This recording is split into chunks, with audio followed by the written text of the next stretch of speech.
Hello, everybody. I'm Paul Beckwith, and just last night I filmed and posted a video on an ice shelf which is part of the Thwaites glacier, which had developed some very large cracks.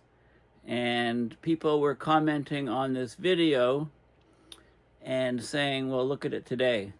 So I did, and yeah, I'm a little bit surprised that please, because I posted the video, don't accuse me of causing the ice shelf to break off. But we had a huge break off of the whole section of the ice sheet, and even more concerning is if you go inland, there's some cracks that seem to be getting larger. So I think we're going to see more breakups very, very soon. Also, there's some misconceptions that people have about the difference between, we say glacier is a general term, but we have ice sheets which are sitting on bedrock on land, and then they flow downhill to the ocean on the coastline, and then we get an ice shelf extending from the land outwards that can be up to 2 kilometers thick, and then you get calving events on that ice shelf. And then you have the sea ice, which is only a few meters thick, generally, maybe 5, 10, 20 meters thick at the most in Antarctica. In the Arctic, it's much thinner. Multi-year ice can be thicker and stronger, but it's not sticking around that much, so there's less and less multi-year ice. But anyway, it's ice that is formed by the freezing of seawater. So they're all different beasts. They're all connected. When we have low sea ice, it means the sea surface temperature is warmer. It means that the ocean currents can travel well underneath to impinge on the ice shelf, to melt it from below and thin it.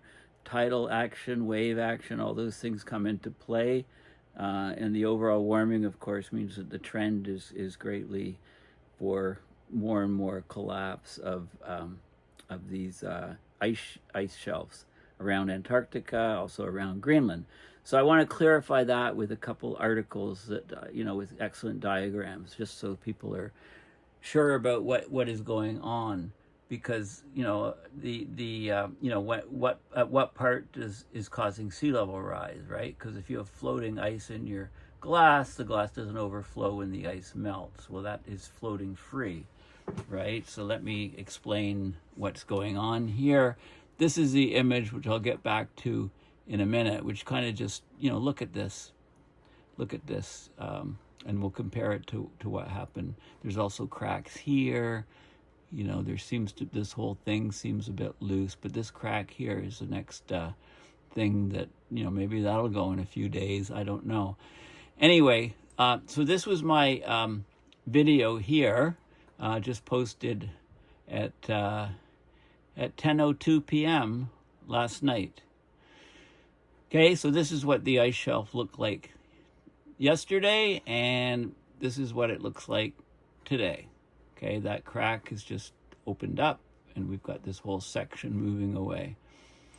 Okay, I was going to film on this topic about a third of the Arctic boreal region is now a source as opposed to a sink. And this is the paper. There's wildfires are offsetting the increasing but spatially heterogeneous Arctic boreal CO2 uptake. So I was going to talk about that paper and the large emissions of CO2 and methane due to active layer warming in the Arctic tundra, all those sort of fun things. And also the Great Barrier Reef hit its most widespread coral bleaching. More than 40% of corals were bleached. But this is what I saw, and I thought, yeah, I got to do an update video on this. So let's have a look. So first of all, you can cycle back to the previous day. Okay, so this is what I showed you in the video last night. This crack was developing, widening, and then boom, today the whole thing broke away. So you can kind of, load up Worldview. I'll give you the links in the description, and you can have a look at that and also notice some other cracks and things like that. So you can see tremendous change. Look at this crack here. Look how faint it is. You can see it. Look what it did today. It looks, maybe it's my imagination, but it looks like it's darker, maybe a bit wider.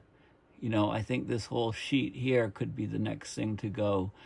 A key thing on this diagram is this line, this outline here, okay? And I'm not sure exactly, I'm not sure why the designations. I thought that depicted the land, right? Is this the land here, or does the land extend out here? And if so, why is this line down here? Why is this line down here? Right? I couldn't quite get. I'm not 100% sure on that. Maybe somebody can investigate and put the note in the comments. Okay, so this crack looks pretty significant here. This is the maximum zoom. I can't zoom in anymore. It's unfortunate. But this looks like a crack right here, and it looks like it was much fainter yesterday. Okay, now I thought this was the border, so land versus ice, but then why is this thing's breaking away? So that doesn't make sense to me. If this was the ice-land border. You can also see the movement of this whole thing is starting to decompress and move outwards away from the coast. And this guy here moved quite significantly, right? That region, and we can go back. Cloudy. This is on the 18th. You can see this is here, and you can see, as I pointed out in the last video, that's actually moved down from here to here, and then look how far it moved in one day, and additional ice is falling. So this whole thing is basically breaking up. We still have some summer left down there. This whole thing is pretty weak as well, and we've got a big crack coming here. So there's lots of things happening. What is the size of these things? Well, you can you can measure distance here. You can see, well, from here to here, it's about 35 kilometers or so. Okay, and you can measure area.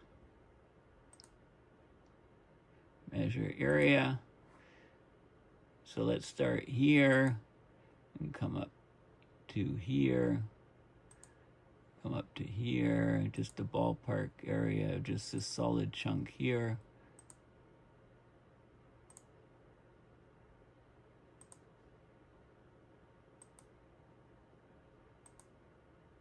Come up here. I'm just clicking. The more clicks, the more accuracy you get. So basically we have an area of about 219 square kilometers for this chunk. Okay, double click and I can remove measurements. And let's do another area measurement. Measure area. Let's take this loose ice here. So here to here to here. You know, let's go up to this area. You know, it's very rough, but let's just say, we lose all this stuff. Now I'll go somewhere in the middle here because I've got gaps, right? Don't want to cheat. Come out to here. Okay, so this area is about 2,240 square kilometers. And the reason that's important is because the largest single ice calving event occurred on, I think, Larsen B ice shelf in Antarctica, 2002, and it was about 3,400 square kilometers, and it was the largest. So this gives you an idea. You know, so an exercise for you is, you know, if you live in a city or in a region, just go and do some measurements. You can go in Worldview, have a look at it, do some measurements of how big your city is, because it's really hard from these images to get a size of scale. We're talking about a huge, vast area here. Okay, so basically, let's clear the measurements. And so basically, I posted the video. I said, hey, this is in danger of going. Very next day, whoosh. Okay, so anyway, it's kind of mind-boggling, and this crack is definitely enlarging. So yeah, so let's talk a little bit more about these ice shelves. So I went to Google Images, and I'm just looking at ice sheet, shelf, glacier, and I looked. There's a good article here with a good diagram, and there's a good one by Carbon Brief with another diagram. So let's just briefly look at those data sources. Okay, the crucial role of ice shelves. Okay, so here we go. This is sort of the termination point. This thing can be 2,000 meters or 2 kilometers thick. 90% would be underwater, so that would be about 1.8 kilometers under the water, which you can't see, and 0.2 kilometers or 200 meters above the water. If you get cliffs that are higher than about 200, this is about the limit. If you get them 250 meters, 300 meters, it's unstable. It's going to calve really quickly. Okay, so about 200 meters, you can reach stability. Now, the hydrostatic pressure is pushing against this thing. So when we lose this, so this is actually like a cork in a bottle. It holds, it moderates the movement of ice from the land to this region, to the shelf. Once the ice comes out off the land, it goes into the water, it raises sea level, and then this is pushed further and further out, and that doesn't further raise sea level because it's in hydrostatic equilibrium. It's basically floating. It's like, if it broke off, it would the melting of it doesn't raise sea level. It's the ice coming off the land that raises sea level, right? This would be analogous to the ice in your glass. There's a lot of questions about that. So ice shelves are floating tongues of ice. They extend from grounded glaciers on land, or the ice sheets. The ice sheets are the grounded glaciers on land, sheets versus shelves.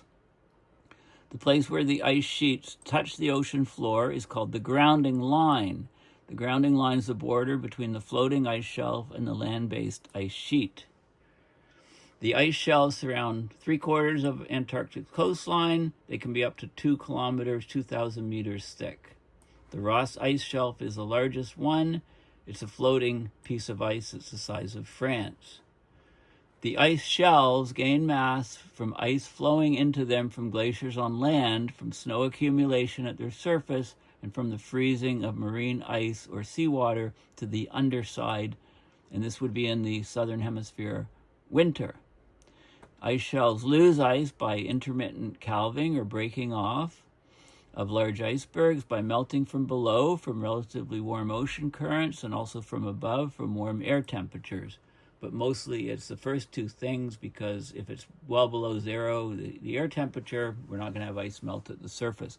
So this is an excellent schematic. We've got the ice sheet here grounded on land.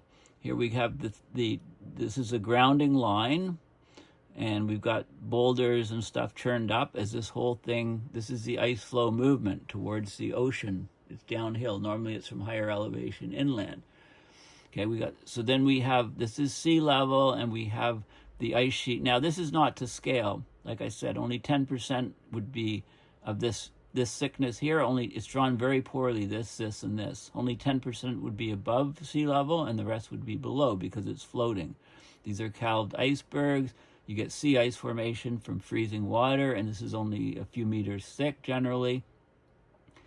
You've got cold water, surface water flowing out, and you've got warm circumpolar deep water flowing in under the ice shelf. Warm water, it can melt it from below, it can melt this back. Okay, so this is a good cartoon. Here's a view looking further out. If this is the ground of Antarctica, this is the glacier flow. The ice sheet is flowing down. This is the grounding line, so this is an ice sheet. Past the grounding line, we get the floating ice. It's the ice shelf. This is more to scale. This is the water level here, only 10% above, 90% below.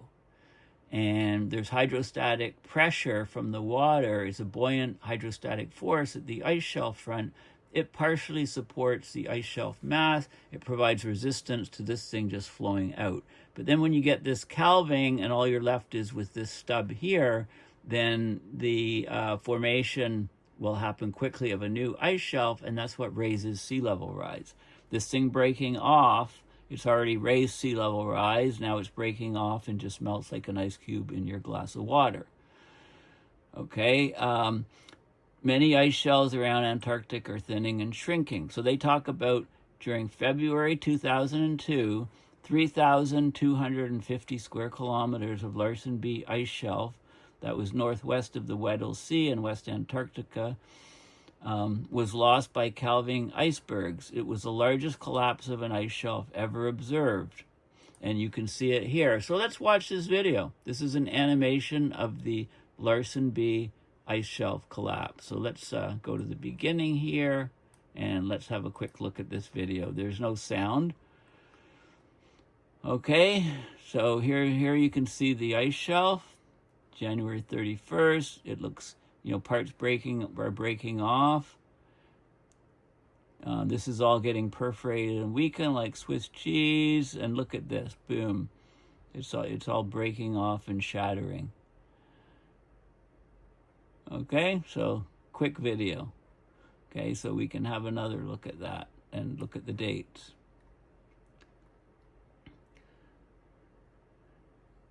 So this is January 31st. This is February 17th. This is February 23rd. And March 5th. Right, so basically over the space of 2 months or so, the whole ice shelf collapsed, 3,250 square kilometers, okay, the largest ever. Okay, they talk about before collapse, ice shelves first undergo a long period of thinning, right? There's ice shelves thin at their base when there's an increase of incursion of relatively warm water, circumpolar deep water. It's transported to the ice shelf base by ocean currents. It's more likely to do that and be warm without sea ice. We've had record low sea ice in Antarctica since 2015, 2016 when it dropped off a cliff. The increase of water temperature causes meltwater. There's also meltwater at the surface from high air temperatures. Water percolates through the ice shelf crevices. Water is denser than ice, so it drills its way down and acts as a wedge to push the crevasses apart far enough to form an iceberg. Okay, it can lead to a domino effect. Many crevasses are filling with water at once. Many icebergs calve very rapidly, like the Larsen ice shelf that I just showed you in the video. So it's a positive feedback loop. So if we have our ice shelf like this, and then this thing all breaks off, then we end up with this, basically, calved icebergs.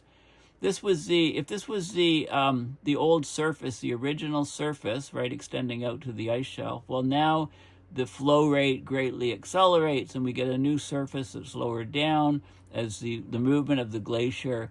The lower part of the glacier steepens, accelerates, and loses mass.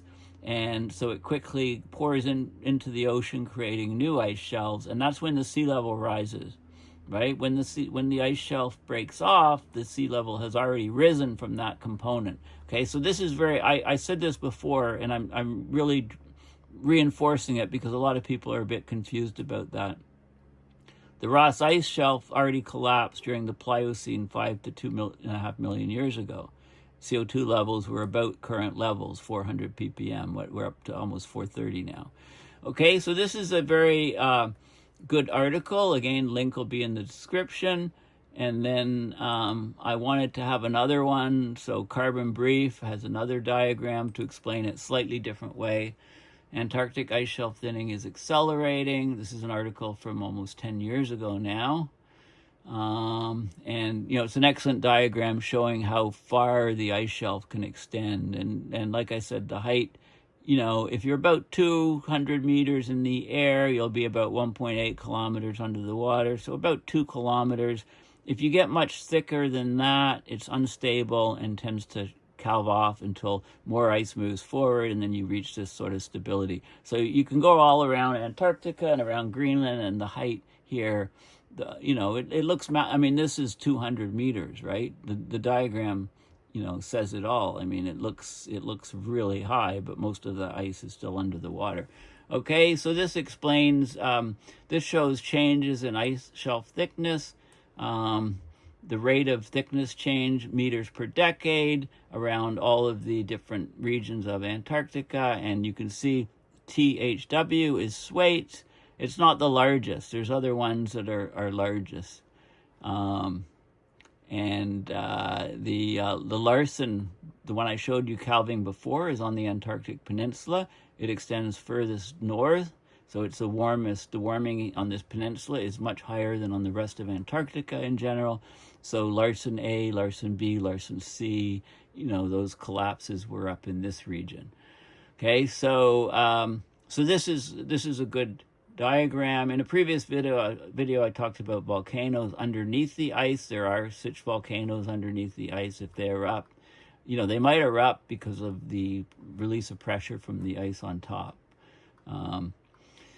Ice shelves thinning, warm ocean water, right? So it's all in this article, which I'll also provide you the link for.